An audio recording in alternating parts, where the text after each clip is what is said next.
What's up, YouTube, and welcome back to my channel. And in today's video, I'm going to give my prediction for the Tennessee Volunteers versus the Vanderbilt Commodores. But if you haven't, please like, share, and subscribe to the channel. And by doing so, it really helps out my channel and it helps me grow as a content creator. This is going to be an interesting matchup, guys. The Tennessee Volunteers, if I'm not mistaken, go on the road to Vanderbilt this weekend. And this is going to be an interesting matchup, guys. And I'll just read off the stats. Now, Tennessee has I looked at the stats, guys, and I looked at the reports. Uh, they're going to be without Hendon Hooker, at quarterback. Tore his ACL, if I'm not mistaken, and they're going to lose a lot with this guy. At quarterback, he's thrown for 3,135 yards with 27 touchdowns and 2 interceptions. This is a huge loss for Tennessee. They do have a backup in Joe Milton, and I'm going to just read off his stats so far this season. Yeah, he has 23 completions with 33 attempts, and he's thrown for 573 yards.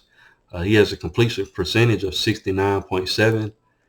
He's averaging 17.4 yards on average, and he's thrown for 6 touchdowns. So uh, he's definitely a guy that can step up.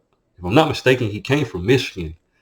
So they have good, quarterback, development over there in Michigan. And, of course, he gets under the tutelage of Josh Heupel. So I expect him, to be ready for the job.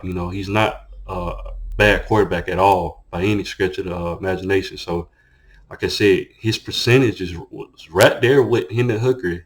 Hendon Hooker is at 69.6 before his injury.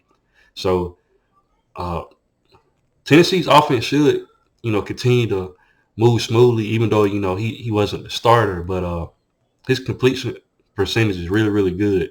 So they're going to lean heavily on him, of course, at the quarterback position to be able to put up some stats. And of course, Tennessee has um, Jalen Wright there, run the ball. He has 626 yards and 8 touchdowns. And they also have Jabari Small. He has 617 yards on the ground. So they have two capable of running backs to help out, Joe Milton, at the quarterback position. And I expect Tennessee's offense to continue to pick up. He threw for, I think, a 21-yard touchdown in the last game against South Carolina when he came in. So it's going to be interesting to see how he does, but I expect him to be ready for the job, especially having a whole week to prepare, knowing that you are the guy now. And like I said, Tennessee took a huge loss with Hendon Hooker. He had a phenomenal season and did some phenomenal things for Tennessee this season. And he's going to be greatly missed for Tennessee. On the other hand, Vanderbilt, at first they had A.J. Swan, and he threw for 1,195 yards with 10 touchdowns, 2 interceptions. But they made a quarterback change, and they brought in Mike Wright. And Mike Wright, so far, he's doing pretty good for, Vanderbilt. He got the opportunity, and it seems like, he was just able to step up and put up some yardage. I'm trying to see if I can find his yardage. Yeah. He's thrown for, he had 78 completions with 135 attempts, and he's thrown for 946 yards with 12 touchdowns, 4 interceptions. He has a completion percentage of 57.8. So he's done a phenomenal job ever since he stepped in. Vanderbilt beat 2 SEC teams, in their last matchups. And I'm going to talk about that, later on in the matchup. But I'm going to just get through the stats real quick. So Mike Wright at quarterback and Joe Milton at quarterback for Tennessee and Vanderbilt. So it's going to be an interesting matchup. Rushing, like I said, Jalen Wright for Tennessee. Vanderbilt, Ray Davis. He has 982 yards for 5 touchdowns. This is a beast of a player, guys. Tennessee is going to have their hands full. This guy is really, really good. Ray Davis, almost has 1,000 yards rushing. That's really, really good for Vanderbilt. Tennessee also has Jalen Hyatt. This guy has 1,181 yards and 15 touchdowns.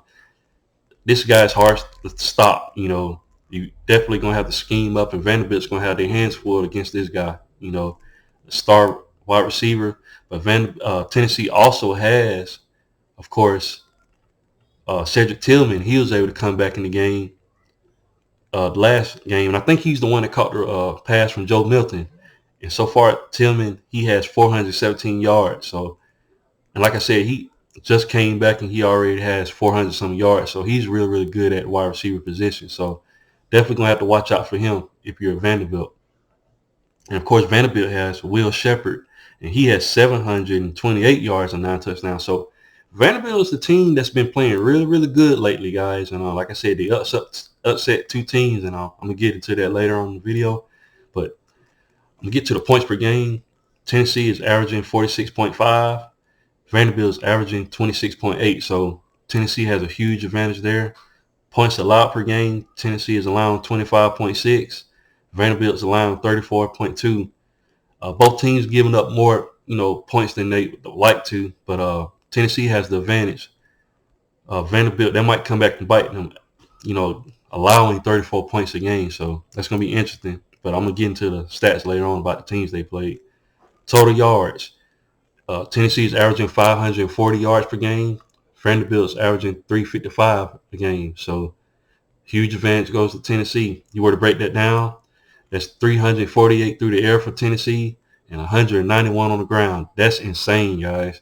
Tennessee still, even though they just came off that loss, Tennessee still dangerous offensively. Going to be interesting in this matchup. Vanderbilt, they're averaging 194 through the air, and they're getting 161 on the ground. So Vanderbilt has a really, really good rushing attack.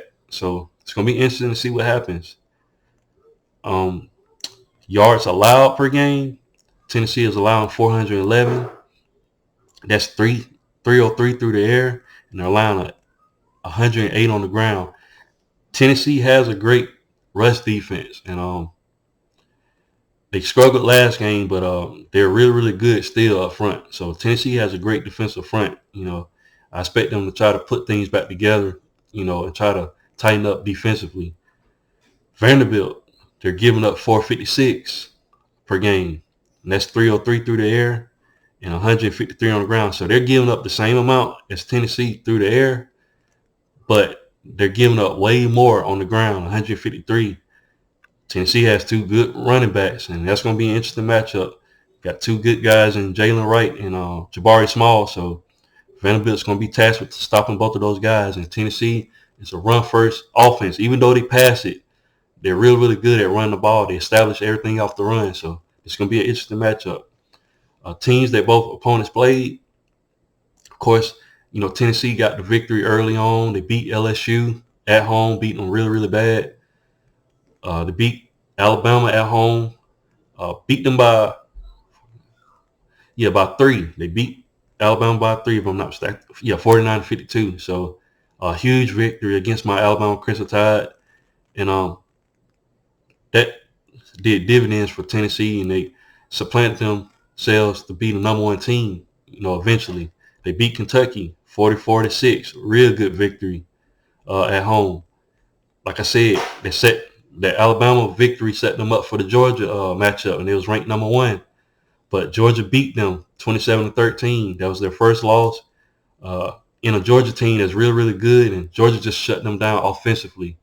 They was able to score 1 touchdown at the end, so the score doesn't show, how dominant Georgia was in that game, because the score was 27-13, but Georgia completely shut down Tennessee's offense that game. And Tennessee bounced back the next game at home against Missouri. They beat them 66-24. Like I said, that offense is lethal, and they definitely showed it in that game. But the head scratcher came in the next game, their last game against South Carolina. They lost 63-38. I know they went on the road, but I don't know what happened defensively for Tennessee. It's just like the defense just completely, just shut down. They was doing really good, like I said, early on in the season. And like I said, they held a Georgia team to 27 points, but gave up 63 to South Carolina. Head scratcher, but you got to give credit to South Carolina for the great game plan that they did. And it also didn't help, too, that, Hendon Hooker went down in that game. So Tennessee's looking to bounce back, from this bad loss that they took against South Carolina. And that loss against South Carolina, probably knocked them out of the playoffs. So Tennessee just trying to rebound right now. and get back to winning football games. Vanderbilt, on the other hand, they're 5-6. Like I said, lost to Georgia 55-0. Lost to Missouri 17-14. Almost beat Missouri. A team that Georgia struggled with on the road. They lost to South Carolina 38-27. But they was in that game. They put up 27 points against South Carolina. So, Vanderbilt started. I don't know if that's when Mike Wright became the quarterback. I'm not sure. I didn't watch all of the games like that, but a change happened. And like I said, Mike Wright came and he gave a spark to the Vanderbilt offense. They beat Kentucky. And this is where, like I said, beating teams that they normally lose to. They beat Kentucky 24-21. Kentucky has a good running back in Chris Rodriguez. And I guess he wasn't a huge factor in the game. I'm not actually looking at the stats, but for Vanderbilt to beat Kentucky, that's really, really good. And then they turned around and beat Florida 31-24. So Vanderbilt has everybody watching, and this is going to be a huge matchup against Tennessee. I'm looking at the spread. The spread is currently -14 for Tennessee. I'm going to give my opinion and my prediction. Tennessee losing Hendon Hooker is huge, and but if I had to give my prediction for this game, I got Tennessee winning this game. I got them winning 38-24. Like I said, Tennessee taking a huge loss in Hendon Hooker not being the quarterback right now, but I think Joe Milton's going to come in. He's going to do a phenomenal job. I think he's going to keep this Tennessee offense rolling. I think Mike Wright at Vanderbilt, though, it's going to be a game, at first, but I think Tennessee is going to eventually run away with it. I think the defense is going to tighten up, especially after the last game. I would imagine that their focus is going to be really, really stopping the run.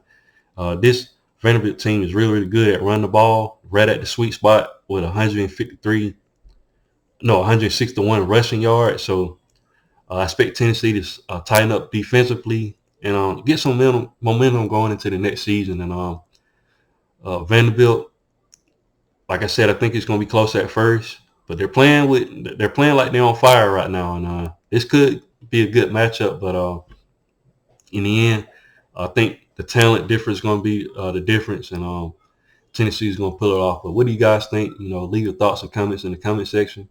And once again, guys, if you haven't, please like, share, and subscribe to the channel. And I'll definitely be back with more college football content. Thanks, guys, and roll tide.